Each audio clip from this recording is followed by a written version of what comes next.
Welcome back, Spartans, to Mission Debrief. We're playing every mission of the mainline Halo video game series in chronological order, discussing our experiences and sprinkling in a bunch of lore along the way. If you'd like to play along and have your thoughts read on the show, email us at podcastevolved@gmail.com or drop us a tweet at podcastevolved on Twitter. If you like what you hear and want to support the show, visit Podcast Evolved on Patreon. This episode, we're debriefing the opening cutscene and Warship Gbraakon mission from Halo Infinite. Woohoo! I'm your host, Colin Perkins, alongside David Arnold. Hello, everybody. Matt Salvatore. Hello there. And Krista Brown. I want my purple aliens back. They're red now. They're not silver. Or No. metal. Since this is the first mission debrief of Halo Infinite, we're going to run through a quick overview of the game. I'm going to hand it off to Krista. Take it away. Hey! Alright, so the developer is 343 Industries. The original release date was December 8th, 2021, and the multiplayer was released on November 15th. God, Surprise! So Damn. You were a doubter, I was. Colin. Heavy I also doubter. doubt it. I still doubt. I still doubt it. It's actually What? not out yet. I don't believe it yet. The number of missions are 16 plus 4 open world areas. That'll be fun to cover.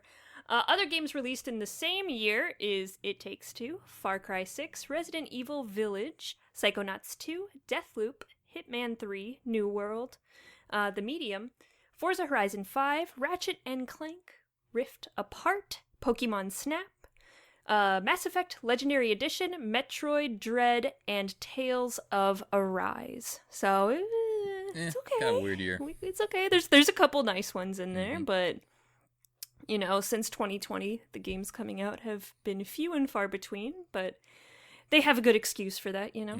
The Metacritic score for this game is 87, which is really good. That's for Metacritic. That is very pretty solid. good, especially with I thought people would knock it way worse for the co-op and not being able to repeat missions and stuff. I was expecting to get a lower score. It includes multiplayer. And I think multiplayer. Multiplayer bumps it back up. Yeah, probably. Yeah. Platform and difficulty. So Halo Infinite can be played on Xbox One, Xbox One X, Xbox Series S and X, PC, and xCloud. We are playing on heroic or normal difficulty. Feel free to play whatever difficulty that suits you if you want to play along. So the Halo timeline covered. The game is May 28th, 2560 to May 31st, 2560. Audio logs are, October 2559 to May 2560, and then the Forerunner archives are just, oh god, I don't even want to think about what the date on those are. It's too They're way back there. They're ancient. Ancient. Versions. So there is a steelbook, but no fancy version of the game. They kind of bundled the game weird, where there was a statue, but you just bought it completely separately from the game. There is just a crap ton of cool Halo Infinite swag that came out with this, though. I think Colin owns all of it. I think he bought copies. I think he bought 2 of everything just in case something broke. He did, didn't he? I'm actually getting calls from his credit card companies asking for payment. So, Colin, if you could get on that, it's getting really harassing. You're just my reference. I'm not sure why you put my I'm name good on for those. For the marketing, we will cover this as part of Infinite Impressions. So, unlike other Mission Debriefs, we're not going to cover the marketing here. Stay tuned for the Infinite Impressions episode where we do go over the different marketing that they did for this game. We're going to talk about soap. Yes. Because that's a thing. Colin has the soap. Do you smell like Master Chief? I bought the soap, and I actually haven't used it recently because I've been in the basement. But it's available. You're not taking showers in the basement? I am. But my soap is upstairs. Well, Your wife should just open the door and throw the She soap at you, and Here's your damn soap. you're like, I need my soap. just have one of those hamper drops built in. Just drop it. I do like it. Almost sold me on the soap though, because it has the normally I just use a bar of soap, but it has the little grit in it, So it's like, oh, I feel like I'm exfoliating too. This is great. Oh gosh. That's what it's supposed to do. All right, thanks, Krista. We will cover, like you said, we'll cover marketing. Marketing is all over the place because of the delay and stuff like that. So there'll be a whole fun episode from Podcast Evolved on that. I do want to talk about how we're going to structure these quick. So before we jump into kind of what's new in the game and then the actual walkthrough, because this is a semi-open world, there are different sections of the game that open up to you in different I don't know, just triggers in the game. So once you complete a mission, then you'll be able to explore a certain open world. So these first two missions here that we're going to record for you are just standard Halo missions, and then the world opens up. So once the world opens up, we're going to cover everything in that one open world section. So we're going to cover the outposts, the fobs, the high value targets, which we'll get into more detail in a second. So all that stuff is just going to be in one episode, and then we're going to go back to the individual missions. So that way we can be as thorough as possible. The audio logs that are scattered all over, we're not going to do a walkthrough of those. There are plenty of YouTube videos for that.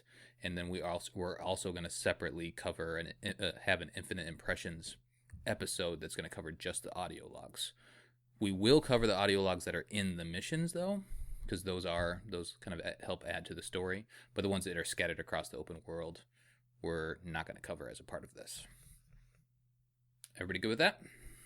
Sounds like a plan. Yes. All right. Okay, let's jump into what's new. I'm going to hand it back over to Chris to take us through. Like, Infinite is a different game. There's lots of different things and new stuff. What do we have, Krista? Oh my gosh, a new Halo game and there's new things in it. Jesus Christ. No more ground pound. All right. All right. Everyone was one of the weeping big about that one. things- They changed things? Ugh. How could they? No DMR? What? Yes, that's right. That's a big one. Okay, so what's new? One of the big things is the completion percentage. So that's really cool. You can go and if you hit load in the main menu of the campaign and you go over whatever save file you want, it'll tell you your completion percentage. It's basically, a combination of the skulls, the audio logs, other collectibles, stuff like that, and that is your completion percentage. Also, just playing the game as well, getting all those other things done on the maps. Was there an achievement for? Because I did get 100%, but I don't feel like I got No, an achievement for it. there's no achievement I for don't 100%. think so. The achievement is for like the individual things, and then when you get them all, But it will lead to... Because I'm on 99%, and I'll probably never get 100 until they kind of retroactively put back in replaying missions and stuff. No, you can do it. If you're at 99%, you got to go through the menu and like just unlock everything. Because like if your audio... Oh, log, is you it just have to read them it. all? All right, okay. Yeah, that's probably what it is. To them all, and then it'll pop. Yep. Oh. All right, okay. And then you go back into the save and just like have a hard save on it. I have all And then it the should do it. achievements. Also- It doesn't really matter. Well, you just have to go listen to all the Also- audio logs and then do all the other stuff. Okay, that makes so much more sense now. Yep. You have to listen to all of them. I noticed that when I was replaying these missions, it does say that you already collected audio logs, because I had gone in through and got all the audio logs, but not the skulls, so it said like 1 out of 2, 2 out of 2, and then 0 out of 1 for the skull as well, so it remembers the stuff you got. Yep. That's tied to your profile. So if you which start is up a nice. new game, you'll have all that stuff. Like the skulls will already be found. So if you did miss something in these opening missions where you can't go back, you can always start a new file and get them that way. So this is a semi-open world. We'll kind of talk about that a little later. There's a lot of stuff. There are outposts, fobs, UNSC distress calls, HVTs, and propaganda towers, which are honestly the best. Love propaganda towers. They're so funny. Yep. So there is no split screen or co-op at all, and now after playing the game, I can kind of see why. I think it would be a little tricky, so I'm sure that they are actively working on that to get that out eventually, but I have no idea how they're going to implement that. Are they going to add split screen and co-op? It's just not there at launch, right? I think Or is they're it- definitely doing both. I'm not sure about split There's definitely screen. split screen coming. Oh, yeah, they they do definitely have- said they would put split screen in after Halo 5. I'm pretty sure they said Okay. that. Yeah. But like Oh, yeah. all they've talked about is co-op. Do you know what I mean? About when we're putting co-op in, that's kind of what. And I think people are equating the two of them to being the same thing. That if they put Sure. co-op in, they'll put in split screen. I think some of the bones of it are there. We'll talk about the fobs and stuff, and I think like when you go into your map, that doesn't pause the game. Like when you go back and go into your upgrades and look at your diary and audio and stuff like that, the game still plays. So I think that might be accommodating for multiple players in the same session, can go in and upgrade their Spartan cores and stuff like that, and not be pausing the game. I'm honestly curious how far you can get away from your split screen co-op buddy before it transports you into the open world. I would say because the open world is relatively small and in their sections, you can probably go the length of it. I imagine. I would hope so. Yeah, I imagine you can go. But then, can you start multiple missions at the same time? That'd be interesting. Multiple objectives. I mean, for like the mission, like, and this is talking a little ahead of time, but some of the missions require you to go to different places on the map. So if you're in co-op, can one person go to like one of those objectives and then one person go to the other one, and then like divide and conquer kind of thing? That'd be interesting to see. Or like Matt, like you said, is there a distance where you just auto teleport back? Who knows? All right. So some of the other stuff that's new. We have a scan, which is really cool. You can find stuff, including audio logs. I use that a shit ton. There are armor equipment and upgrades to the armor equipment. So we have the grapple shot, which is the single best thing ever implemented in Halo ever. It's so fantastic. We have shield cores, threat sensors, drop walls, and thrusters. Each can be upgraded 4 times. Spartan cores, which are collectibles used to upgrade that equipment. The Spartan Armory, which are collectible lockers that unlock multiplayer customization items, which I love. That is so great. I'm glad that they added that into the campaign so that you can get stuff for multiplayer. There are skulls and collectibles, obviously. Skulls are in some missions. You can't replay the missions, so make sure you get them when you can. And then audio logs, we have Banished, UNSC Spartan, and Forerunner archives. So there are a lot of different stories going on within the audio logs. It's nice because they do separate them when you go into that menu, so you can listen to an entire story as one block. Can you go back and talk about the menu? Because that's new too. There's like the just map. The menu in general. We have a map, right? Like that exists. Yes, we do have an actual map that you can look at and you can fast travel, you can look at different things on the map, you can zoom in, zoom out, all that kind of fun stuff that comes. It's kind of similar to the ODST map in some regards. That's really cool. And then obviously you have your upgrade tabs, you have your collectibles tabs, you have, people of interest, kind of like a codex kind of tab where you can kind of look at the guys you're going to be fighting. So there's a lot of cool stuff in that menu. Yep. If you haven't gone through everything, go ahead and go through it because there are good lore bits in it. So the main enemy that we're fighting is the Banished, which are last seen in Halo Wars 2. If you haven't played Halo Wars 2, I highly suggest you at least go back and watch the cutscenes. They're going to give you a lot of context for who the Banished are. Of course, all of our favorite enemies are back, but now they are wearing red for the most part. They are back, but red. Right. Weapon variants. Oh my gosh. You can find those out. You can find those about by defeating HVTs, so high value targets. Keep an eye out for those. They're pretty cool for the most part. Some of them I'm like, some of them I'm like, wow. So you can find some random ones too. Like, aren't they like sometime? Like I remember, like right after Outpost Harmonious. There's like one on a cliff when I was climbing around, like a plasma pistol that you could find. There's some random places that they're at. Yeah. It's cool though because it does. I mean, there's nooks and crannies all over this map, and because I feel like the map's so condensed, you do find a lot of stuff a lot quicker than if a map was like super stretched out. So I like the frequency of which you can find things. It's really cool. Awesome. So that's it for the new stuff. Obviously, there's a lot of new weapons, and we'll go through those as we kind of experience them in the campaign. Perfect. The other thing I want to mention here is we are recording this before everything's been found. So previously, Mission Debrief, we've had a couple years after the game is released for the community to find everything. So, like in the trivia section that David usually covers, like that may not be completely fleshed out. So we'll try to bring up stuff that we found that's been interesting, but I'm sure there's a couple little nuggets that people are finding and Halopedia is like collecting that just hasn't been recorded yet. So we won't be quite as thorough on all that stuff, but we'll do our best. All right, I think we're ready for the walkthrough. Goodness. Our debriefing. So I'm gonna go. Oh my god! Here we go. The last mission was Manifestation from Halo Wars 2. So that's the DLC from Halo Wars 2. Back on the surface of the Ark, a proto-gravemind has emerged and threatened to take over Installation 00. With Atriox breathing down their neck, Voridus and Pavium reunited to secure the area and fix their grave mistake. Remember that? Yeah, it was a grave my mistake. Yeah. That was back in June of 2559. So now we are in, well, I'll get to it in a second. So the current mission is Warship Gbraakon. After Atriox tosses Master Chief around the infinity like a ragdoll, he's found adrift in space by Echo 216 6 months after the UNSC lost the battle that left Zeta Halo broken. The pilot jumpstart John 117's Mjolnir armor just as the Banished capture their Pelican on Warship Gbraakon.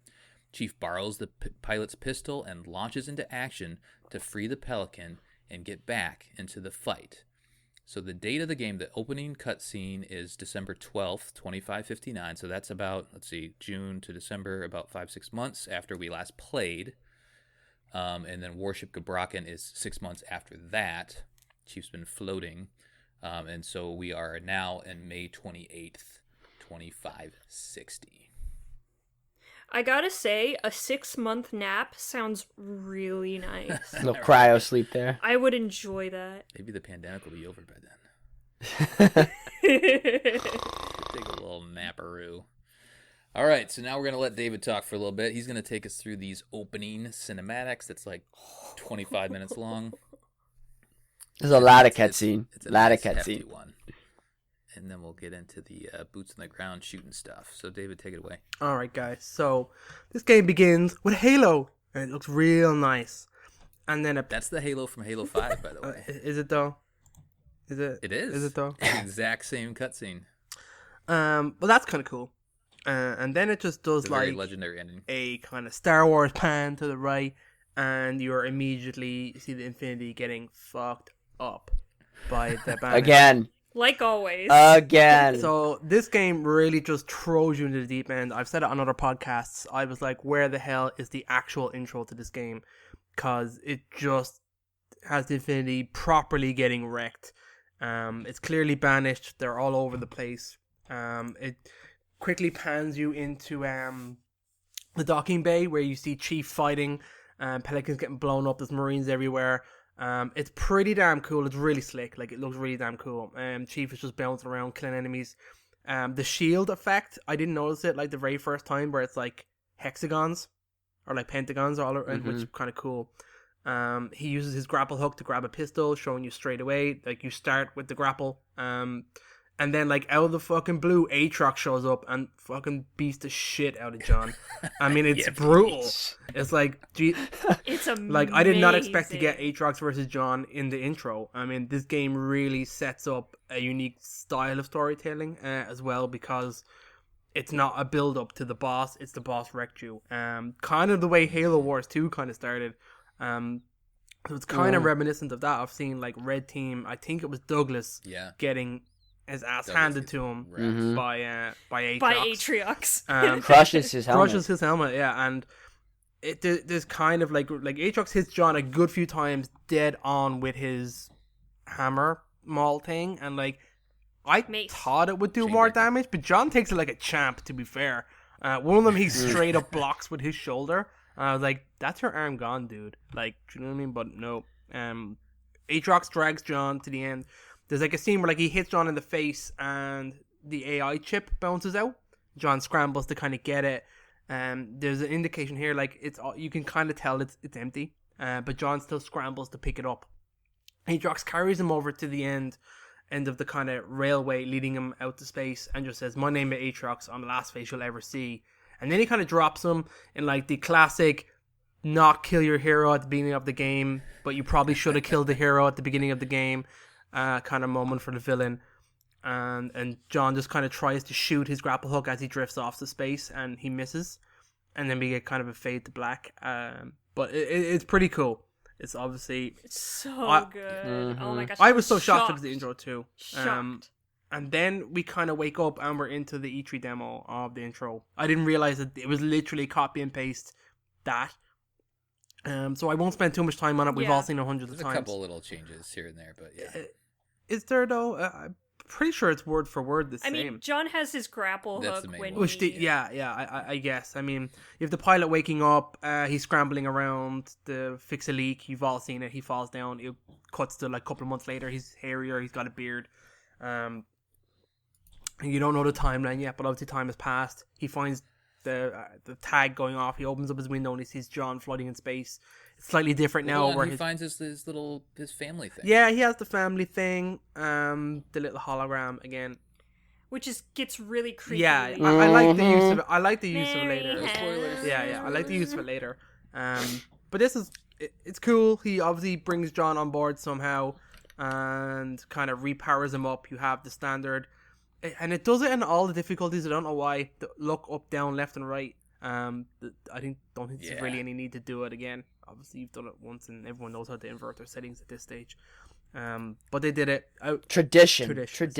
It is. Yeah. John walks forward, and all these pipes fall out of his back that like mysteriously don't go anywhere. There's like one part. There's like 50 pipes fall out, but like there's like one pipe circle. I don't really know what's going on here, but it's crazy. There is a cool moment of John jacking the AI chip. It's in his fist still. He opens on it. He puts it in, and you see kind of John's visor booting up from first person, and you see a bunch of text and stuff scrolling, which is pretty cool. There's some cool stuff in this game, true, on John's visor. So like, if you haven't, try and read what pops up. Some of it's kind of subtle and kind of hints at like some of the stuff that happens in the story, so that's kind of cool. This is his suit talks to him throughout the game, and you can miss it if Yeah, you're not paying attention. exactly. Yeah, and interestingly, this chip is called something a little bit different, and you'll notice at the start it's an AI containment device. I think the containment becomes important later on as to kind of what's actually happening in the story. So that's kind of cool. And then the pilot's like, you don't know what's happening. John's looking for a mission report. Well, 1 second, doesn't it? It says the weapon's missing, right? Does it? Does it say that? Containment device empty. I thought that's what it said. I didn't think it said weapon. It does say no AI. Yeah, I didn't think it called out the weapon yet.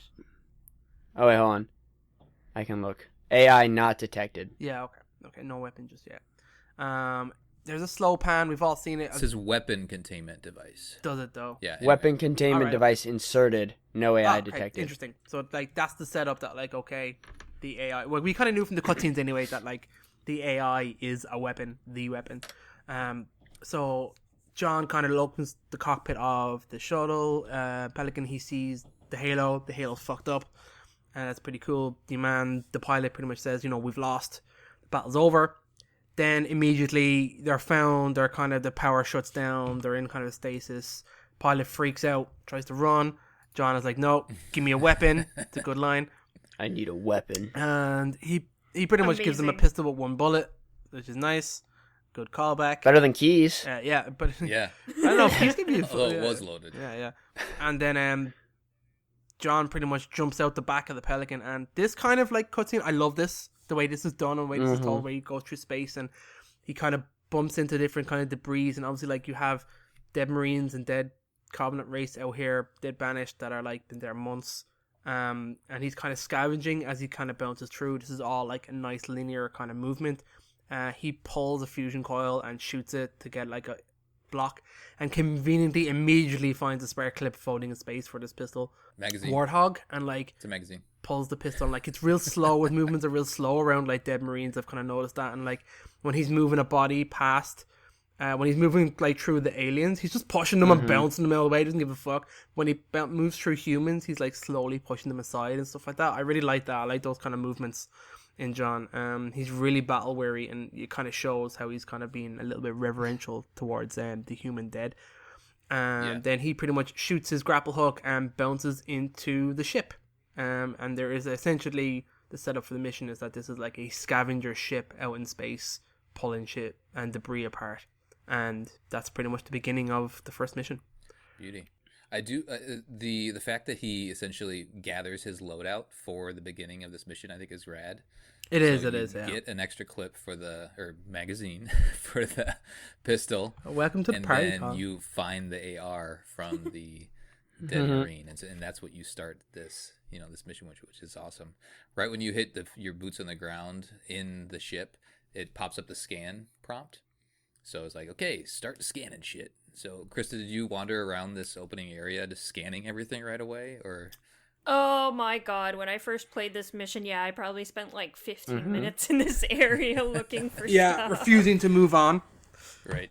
Yep. Yeah. What are all these glowy things around me? I must find them. Yeah.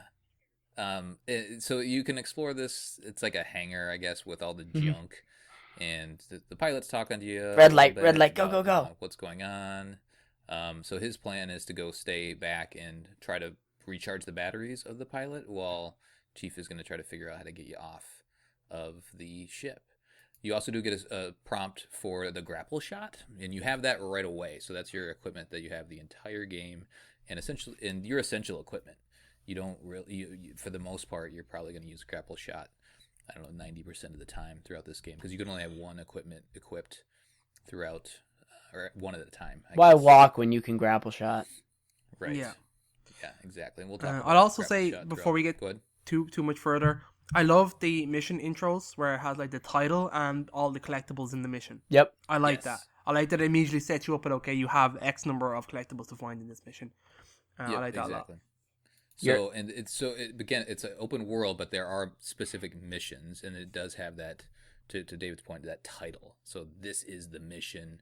Here are the audio logs you can collect and the skulls you can collect, so that when you are, scanning frantically, and it'll tell you if you have received or collected them throughout. So, but the bummer, I think, as Krista mentioned, is you can't replay missions currently. So hopefully they add that eventually.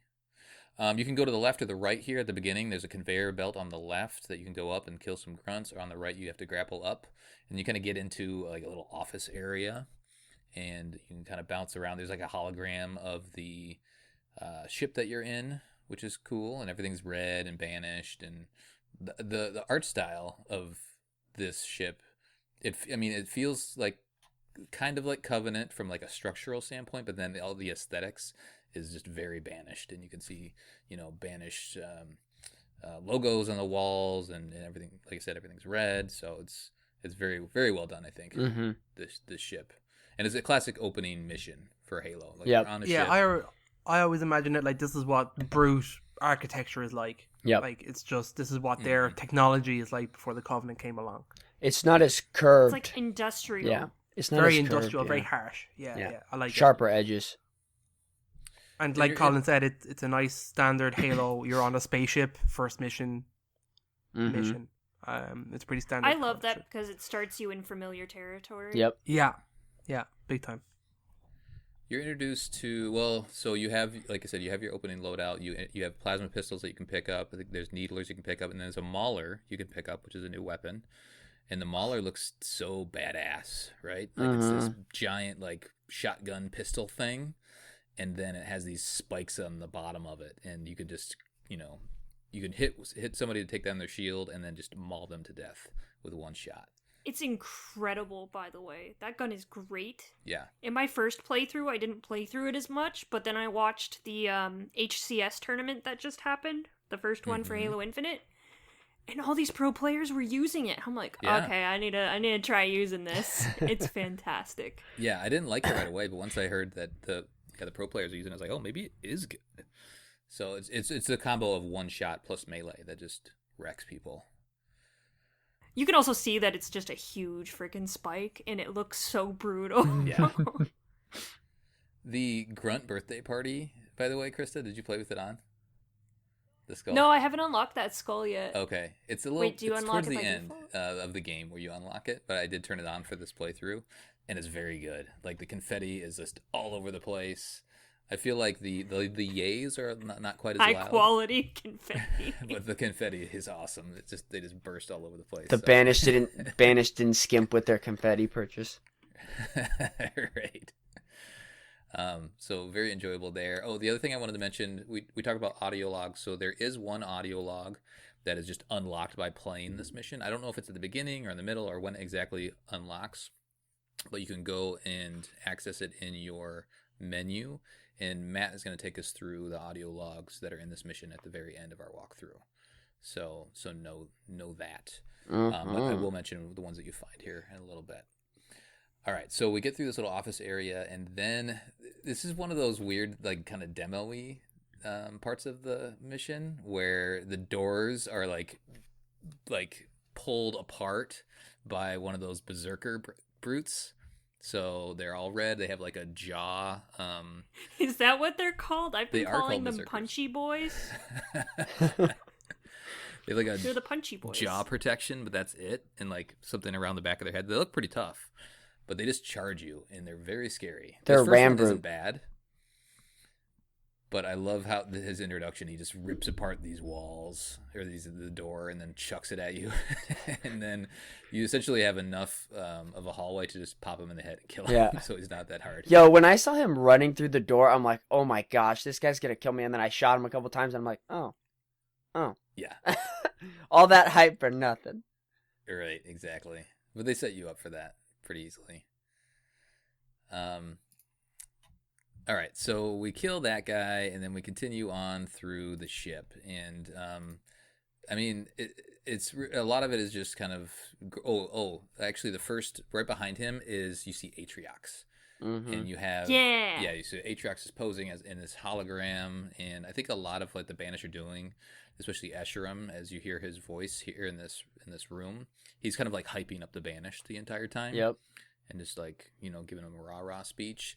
And a lot of this audio we've heard in some of the marketing materials. The other thing I noticed is at one point, one of the lines, you do hear Escharum like wheeze a little bit, which is interesting. It is introduced at the very beginning here. That boy needs an inhaler. He's got some asthma going on. Yeah, just open a window. The Banished ships are just too stuffy. Just get him some albuterol, please. So we'll talk a little bit more about him later, but I love his voice. And is this when he starts alluding that Atriox might not be around anymore? Yes. That confused the shit out of me. I loved it because it's such a cool... I like how this game, like, you see the beginning, and then 6 months later, and it's just like you have no idea what the fuck's going on. So you are like, wait, where's Atriox? Who's this Escharum guy? What's going on with this? So I love how they set that up almost It's a total it's a total cop out with the story of like, or not cop out, maybe like a bait and switch of like you thought the game was about this and it isn't. Okay, we'll keep going here. So now after you meet this giant hologram of Atriox and Escharum saying like he's gone or lost or something. They're gonna start selling those, by the way, Colin. So start saving up your money. I will definitely buy one of those. Put it in my bedroom. Oh gosh. Oh god, I'm not sure your wife would like. Can we turn off the red light? No, the red light stays on He's during watching over bedtime. us. So we crawl through. We grab some coils and throw them at some grunts and things like that. And there's all these weapon racks on the side. We kill a bunch of these brute. I think they're called brute miners. And they just have little helmets you got to pop off and then give them headshots. And most of them have maulers, so they're not too difficult to take down. I mean, really, David, are you just using mauler, or are you sticking to your UNSC weapons for the most in this opening area? Actually, one thing we haven't touched on yet, we said it in other podcast stuff, but I am a huge fan of the ammo boxes, of these generic ammo boxes. Yes. One of the best things Halo Infinite did was create generic ammo for weapons doing kinetic, electric, plasma, and power. And now the power boxes are pretty rare, but like, man, I was always on the hunt for the kinetic using those orange boxes because it refills the like you said, the mangler. It refills all the UNSC weapons, bar I think the sniper is power and the rocket launcher obviously is power. But it refills everything else, and it's pretty amazing. So like I used a lot. Like okay, my first playthrough, I bounced through all the weapons, just get a feel for them. Quickly established that the disruptor pistol is the worst weapon ever created. It's probably the biggest whiff in this whole game. The plasma pistol isn't as good anymore because it doesn't do EMP. EMP comes from electric now, so like the shock rifles are pretty dope for that. But we're getting too far ahead. In this mission, I played with all the weapons. I like the plasma carbine in campaign only. It's pretty good. It's good for taking those shields and stuff like that pretty rapidly. The needler's the same. The needler's always ever been. It's grand. Yeah. And then other than that, it was the mangler and all the Unity weapons I kind of bounced between. I kind of kept. I like the AR. I think the AR is pretty solid. The sidekick is pretty good too. It's an OCE pistol, but it's pretty good. You know what I mean? It does a good job. And in this mission as well, there is the bulldog and the BR are in it as well to be found. So I'm not a massive fan of the bulldog. 7 shots doesn't feel like enough. Really? The max ammo isn't great either. It's like 2 clips I think, and then it's empty. But like I said, I kind of bounced around those kind of weapons. Yeah, the other cool thing that you can do with the grapple shot is you can grapple coils and weapons to you, which is super nice. Yeah, grappling coils is like the thing you learn to do pretty quick in this game, and just the explosions that they create. And it, if you're out of ammo or low on ammo, grab one of those and chuck it. It's so satisfying. Yeah. I like how they're all different as well. They've like different effects, which is pretty cool. I like them a lot. All right, so we proceed through here, and then we get to this giant room, which looks too big to be on this ship, but it has a bunch of these structures, and we'll find out more about these structures later, and they do talk about it later, so I guess we'll mention it. Is they're more or less being dropped down onto the ring for like bases and things like that. So you have this giant room full of that. You have a little jumping section to test out your grapple shot skills right away. So do that, and then we're going to go clear some jackals and some brutes in this area as we hear like the intercom talking to you. And then we get to go up an elevator. Just before we leave this room, Colin, I will say I really like that this is in the game because this is showing you Halo Wars 2 stuff. This is base building from space. This is when you call in something, you see it being dropped down, and these are the ships that do that. I like the game doesn't lean on it too much, but I wish they would go into like the resource gathering nature that you have to perform in this area. So I like the idea that the banister out there harvesting resources from space, building components, and shooting them down in these ships to like build up their forces on the ring. I think that's pretty cool. And it's just kind of lightly touched on, but I really like it. I like the flavor of it. Agreed. The art style is different than Halo Wars 2, so it'll be interesting if there is a Halo Wars 3, if they carry forward this art style and like these structures. Colin, you just played Halo Wars 3. Like, this is it. this is it. They married the two. Yeah.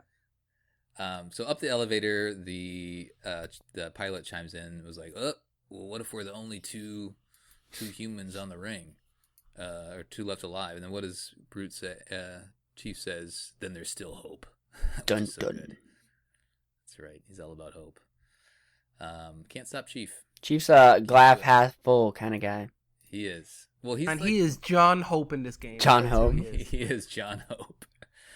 At the top of the elevator, there is an audio log. So that's the UNSC audio log. And this one it's a Spartan audio log. And it's from the evacuation storyline. Infinity so the ones down. In the mission, I believe this is how it works. The ones in the missions are unlocked like as the individual numbers, but the ones in the open world are all unlocked in order. Yes. So in order to get all of like this storyline, the evacuation storyline, you do have to find them all. And you could find like 2, then you could find 4, then you could find 7. I don't forget how many there are. But then you have to go back and fill in the blanks for the missions. But everything else, again, is unlocked in order, which is handy. Kind of like with Sadie's story in ODST. But we'll cover that at the end of the mission. So then, we continue on through the ship. I mean, really the rest of this mission from here is just going around the ship and just finding the main control room. There is a spot for the skulls here coming up. So you do go off. There's like this room that you enter, and then there's these, I don't know, these things, these platforms that are going up and down on the right of the room that you enter, and that's where you're gonna hop on one of those and then go and find the skull there. David, did you find all the skulls naturally when you were going through, or did you? No, I found 2 skulls naturally in the whole game. Okay. And then I went back and found them all using guides and stuff. I wasn't still going to spend my life. Like, I did a lot of looking in this game. I spent a lot of time faffing around, exploring and stuff, and I only found 2. So I was like, okay, I'm not spending another 30 hours trying to find shit myself. I'm looking them up. There's a couple rooms that are just giant, and you're like, "There's got to be a skull in here." Yeah.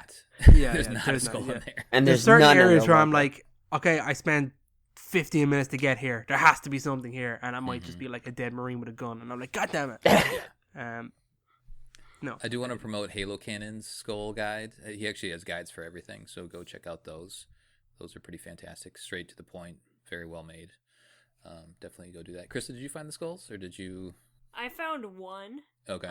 It was by a really cool Easter egg in the open world. But nope, nothing else. Yeah. I explored the shit out of this map too, and I could only find one. So big. I found one naturally too. Okay. We might have all found. Yeah, found it's pretty easy to find that one. Yep. Yeah, you do pick up a bulldog here eventually through this, and then there's one room. It actually might be before the skull room, where there's a hologram of the AR. Did you guys notice that at all?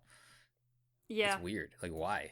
Is it a little like? There's armory? a lot of cool holograms. Yeah. There's one of the ring and the ship. I think it ties into like a much later mission column, which we'll talk to, and one of the things the Banished was doing in preparation for this. Does that make sense? Yeah. Yes. Yeah. Okay. You nailed it. Yeah. I gotcha. Yep. So there are a couple spots as you're getting to the main, the main control room of the ship, where you can like go like around. There's like multiple routes, which I think is kind of fun. But you never really feel lost like you did on Pillar of Autumn, the first of Halo CE. So everything is pretty much straightforward. Plus you have the scanner and it gives you a waypoint and stuff like that. But overall, pretty happy with how it's structured. There is a point where you reach a door right before you get to the main control area that you do kind of everything else.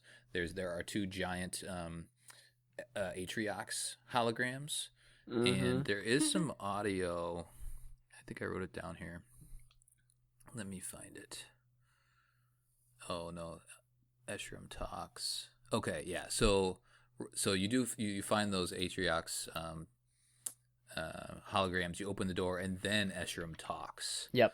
You get a little introduction to him, and he says, "The hour approaches. Soon the Banished will stand victorious. Atriox, hear these words. Even from beyond this life, your will is served. Your forces occupy the ring. Within hours, it will be under our control. Humanity will cower before your legacy. They will burn. Their brazen defiance will be all but a memory." Whoever wrote this dialogue just had so much fun. That's some kick-ass trash talking right there. Yeah. I know. He's a really good trash talker, Eshram. He's got a gift. Yeah. He should do rap battles. So yeah, I was as an Atriox fan when I heard this and was hearing his other dialogue. I was like, Atriox is what? He's gone. Like, what the hell? Like, how could they do that to us? So that was a little frustrating, especially when they showed him right away. So according to Eshram, Atriox is not around, potentially dead, which is a bummer. And then Chief, after he sees that Eshram speech, he says, "We got a new problem." And we got to deal with this guy. So we're introduced to the 2 big old brutes. Yeah. So then we have this giant room here. Krista or Matt, maybe Matt, do you want to take us through this room and kind of what we have to do here? Yeah. So there's this actually Eshram's at the very far end of it. So you have this really kind of long corridor, and then on the sides you have like little sneaking around areas. Usually there's like a main kind of grouping of brutes right on the bridge that was listening to Eshram's rap battle speech. and and so you can kind of sneak up on him or attack him. There is a kinetic weapons reload to your right. You also have an Esram audio log here. Yep. And so that's That's Esram's testimony, so that's really interesting, and we'll talk about that later. But those are throughout all the missions. I want to say it's on the right. Mm-hmm. Yeah, so it's on the right of that. So you basically make your way over to the console, and Chief decides to use his amazing hacking skills to just show you that he's on top of everything. They, Chief's number one mission is asset denial, scuttle, destroy. I love how in all the years he's learned absolutely nothing about computers. Like, I know how to push a button and that's it. Like, it's all I got. I love that entire exchange. It's like, oh man, there's an encryption on this, and the pilot's like, "Can you hack it?" No, immediately. No, punches it. I refuse. Oh, it's so good. Just completely crushes it. Then he realizes that they have to shut down these two. They were the cooling engines. Yep. Of it, so that it's basically like the Halo 5 mission, Argent Moon, where you had to take out the cooling systems. So that's what he had to do. And there's one on each side, so you gotta like open it up and shoot it. There's bunches of brutes that come in. Honestly, this room is really, really fun. I think it really kind of gives you, like Colin was saying, having Esram talk and saying these kind of like mournful words about Aatrox, how great he was. You know, it really kind of pushes you into the story. And I think this room where you get a little bit of humor, which is actually kind of nice. So, and then, Chief goes to his normal, we got to destroy it. You get the Ravager here. This is the first time you get the Ravager. Oh, that's right. Oh, yeah. And playing with the Ravager in multiplayer, I was like, this gun is terrible. It can't kill anything. But in the campaign, it's actually decent. It's like with every gun. Every gun is like 10 times better in campaign. Right. So it shoots these like balls of, fire at you, so it has that little arc, but then it has a little AoE effect on the ground where it lands, and so it'll chip away at the enemy's health or shields. Yeah, it has an alt fire where you charge it up and it can shoot a AoE blast, which is actually really good for later on. It's good for getting enemies that are hiding behind a barrier. Yeah. And it shoots in an arc like front too. Yeah, like it lobs. It could, like the Wraith tank. Right. So when on this part of the level, so the first time I played this, I kind of was all over the place, and you have to go. There's two cooling, units, I guess, on the sides that you have to blow up. Mm-hmm. But you can just stay on top. You don't even have to go down there. You can just stay on top and then just aim down. Yep. Krista, how did you tackle this section? I went to facing the door you came in. I always go to the left one first for whatever reason. So I took the first one out with a mauler. Nice. And then grappled up to the top level again, got rid of a couple more brutes, and then grabbed the Ravager and dropped down and took out the other one, is kind of how I did it. I like this room a lot. It really gives you an idea of how you can use the grappling hook to kind of get you around a map. Yep. It's really cool. Oh god, I love it. It's so good. Yeah, very good. All right, man, I'll hand it back to you to kind of finish her off, at least the next section here. All right. Okay. So you just essentially blow up each of the cooling events. Then you got to go. Okay. The engine. So on your way to overloading the engine, you of course counter more enemies along the way. It is an interesting thing that, like, how you come across enemies, that it's always kind of in, like, a little pairing in this area where, like, you see more jackals and grunts with brutes as opposed to the room where you previously came from that is just a bunch of brutes on that little, like, walkway. Mm-hmm. So you just keep trekking along. Let me see where I can actually pull it up. Okay, so then you go in and flip the switch, and you just fire the engines. It actually is beautiful, like cutscene of it just like getting completely wrecked, and then you turn around and there's Esram and his red glow stick, and he's and he's like, oh, a Spartan, and then he goes, oh, something more, the Master Chief, and I think you really kind of see that he was really invigorated by seeing Chief here that it kind of sparked a new battle here. Eshrum's like, either we're gonna go down in songs and glory with this fight. And then he does a lot of trash talking about how humanity sucks and how it was so easy to take him out and how great the Banished are and stuff like that. So the whole place is blown up all around you because you've just completely scuttled the ship. And you go to the left because you have a little a waypoint that's kind of pulling you. So you don't leave the way you came in. And on your way out, you can grab that Banished audio log. It does give you a prompt saying, hey, here's a Banished audio log. Pick these up too, because you're going to need it to fill your load thing. So there's this part where you're running through all the rooms and you come to that area you were talking about, Colin, that has the AR, and there's like spilled acid or some kind of thing. Or something? Yeah. Something on the floor, which is kind of neat. So I think this also kind of... That's plasma. Because when you shoot the plasma coils, like, that's what comes out on them, on the ground, and burns. It's like blue plasma. Okay. Okay, so you do the plasma, and it's really kind of neat to see how you can kind of use the grapple shot to avoid, sticky situations.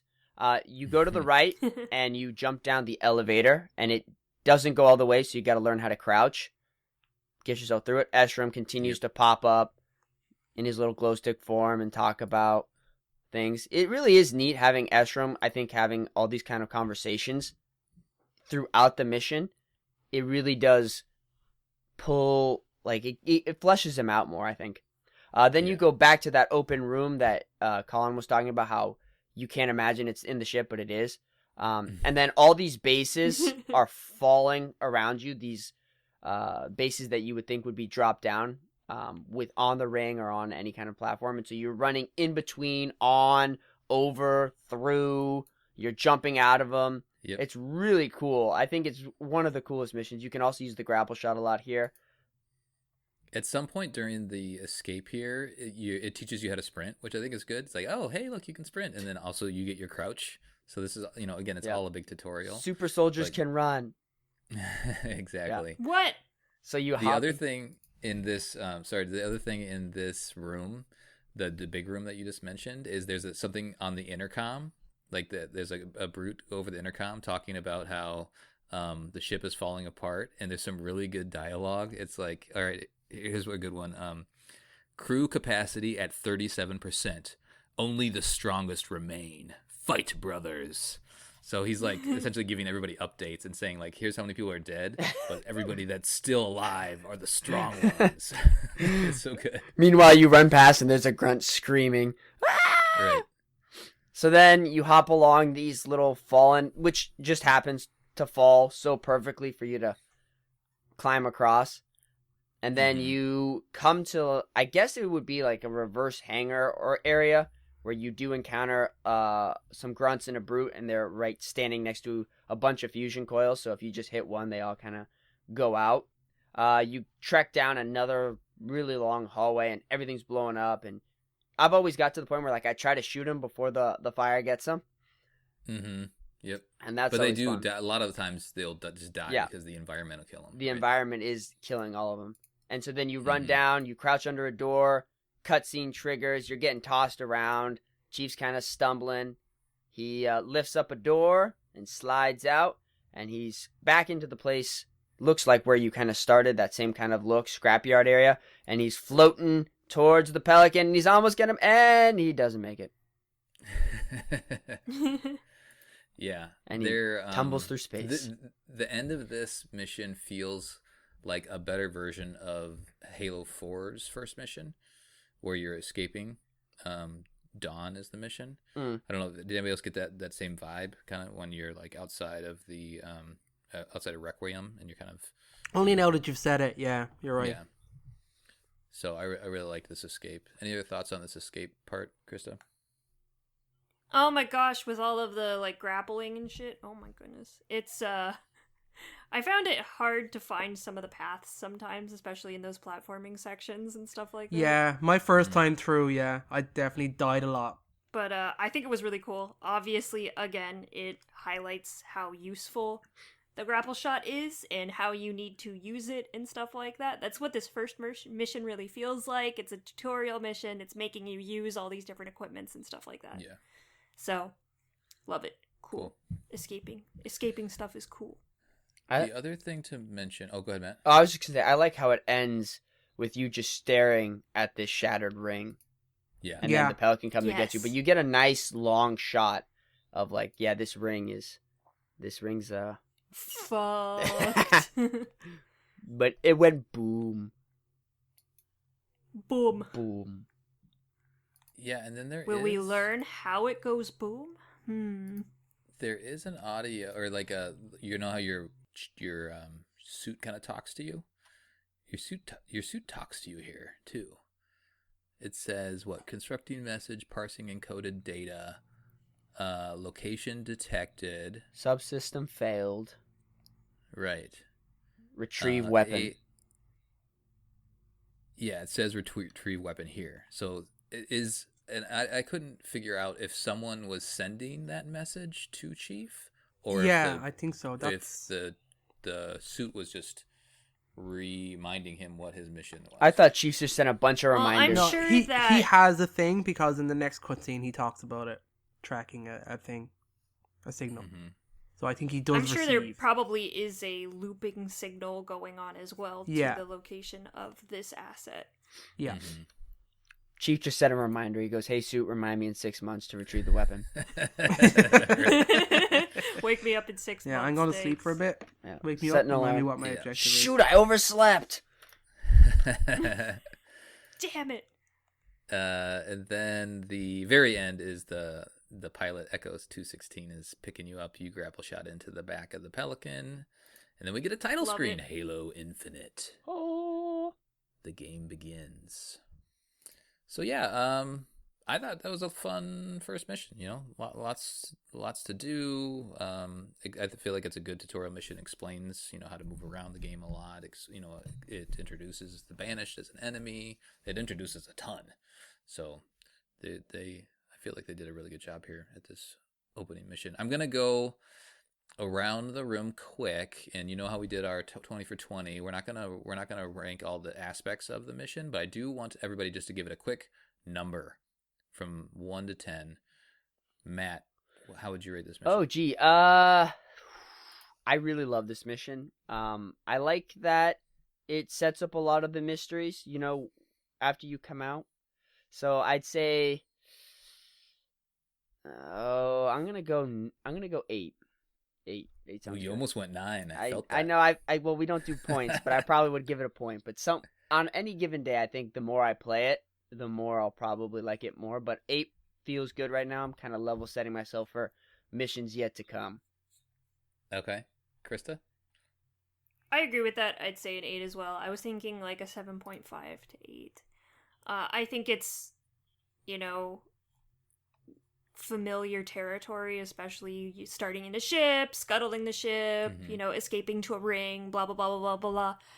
So I think it was really a really good intro for the game that kind of started you off in familiar territory, especially considering all the major gameplay changes that happen later with the open world and stuff like that. So it's nice that they started you off with more of a corridor crawler just to teach you everything, and then later they're like, okay, here's the world now that you know what the fuck you're doing. Don't worry, guys. This is still the Halo you love. David? I'm not as strong as it. I'll probably say a 7. Because I think this game has got much stronger things in mind. But I like it. I like it a lot. It's a perfect introduction to this game. Yeah, I think it toes the 7 and the 8. I'll just give it a 7 as well, mainly because it is basic. There's not a lot of tough fights here, but the storytelling and the cutscenes and all that stuff like that all brings it up. I do like the aesthetic of the ship itself, but yeah, it's fairly simple and from like a gameplay standpoint. So we'll tuck it at a 7 from my standpoint. Okay, now we have any trivia to mention, David? Not anything really. I mean, Halopedia is very quiet on Halo Infinite at the moment. Yeah, they haven't found a ton of stuff yet. So again, we'll I don't know. We'll have to readdress that somehow, But it's out there. Everybody's still discovering all the goodies. So I did notice like some, besides like the banished logos that were on the walls, there were some like, it looked like maybe Forerunner writing was on the wall. So maybe there's something there. But we'll continue to unlock and discover that stuff. Okay, now we are gonna do the audio logs, and Matt's gonna handle this one for us now. Yeah. Now that he's joined the squad. Okay, so this one is actually, the first one, UNSC Audio Logs, The Plan, Catherine Elizabeth Halsey. This one's October 6th, 2559. How many now? 16 systems shut down so far. Seemingly random locations. I'm attempting to lock her and the others out of the main... You will not be able to stop her. She knows more about how this all works than, well, anyone. Dr. Halsey, John, what's the plan? the plan? Right now, we are in survival mode, again. Cortana's message has spread across the galaxy. Most sentient AI are siding with her. Against us. Yes. But maybe not you. Tell me, John, what was the last thing she said to you?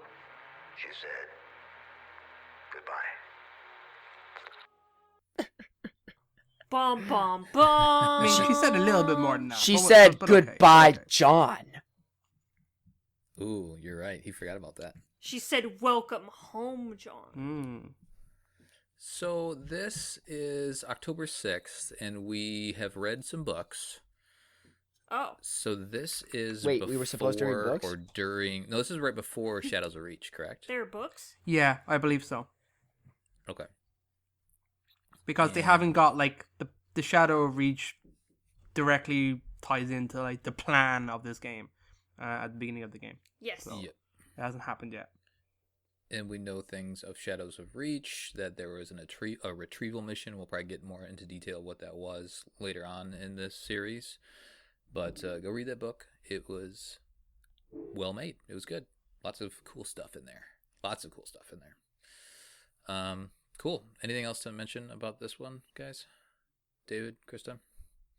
No, I just like hearing Halsey and John talk. Yeah. Honestly, so it's nice that Halsey's obviously more in the spotlight than she once was. Mhm. So it's good that they're using her character more within the games. I think it's amazing that Jen Taylor can go from Halsey, Cortana, and like it just sounds great. But it is nice to hear Halsey again. I miss her quick wit. Do you think Jen Taylor got paid for 3 characters? Of course. Like Yes. separately? Definitely. I hope so. All right, next one, Matt. All right, next one is in the Spartan audio logs category, and it is called, it's in the evacuation subset, and this one is called Infinity Down. So the description is this takes place on December 12th, 2559. Captain Lasky orders all hands aboard the UNSC Infinity to abandon ship because the paperweight finally got click-clacked. Captain Lasky's lifeboat is away, sir. Good. Now for the rest of us. Rally up with your squad and get to the nearest pod, Marine. Move. Yes, sir. Fire Team Taurus, rendezvous with me at Bay 18. We're heading to the surface. Acknowledged. We're on the move. The rest of you Spartans, if you're not already off the Infinity, disengage and get to the lifeboats ASAP. Windfall 1, we got a lot of personnel en route to Zeta Halo. What are you seeing out there? Banished hardware's everywhere, in the skies and on the ground. Be ready for a rough landing.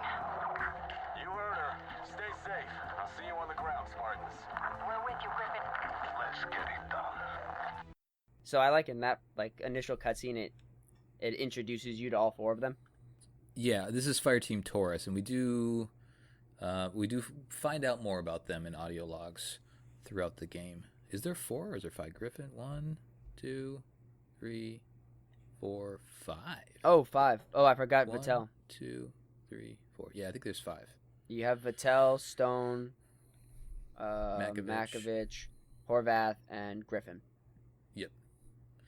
So cool little it just more or less the Infinity's getting effed up. Everybody besides Chief is also getting off the ring. So we have little stories to tell here. I think the most interesting thing about this one is that Lasky is off Infinity. Mm-hmm. Yep. Yes. Yeah. So, because the first transport is away. Away. All right. All right. Now let me go find Eshrom's testimony. Eshrom's testimony, first one, is called Lost. Description is just log Eshrom. Lost. So they don't give you a date for this one.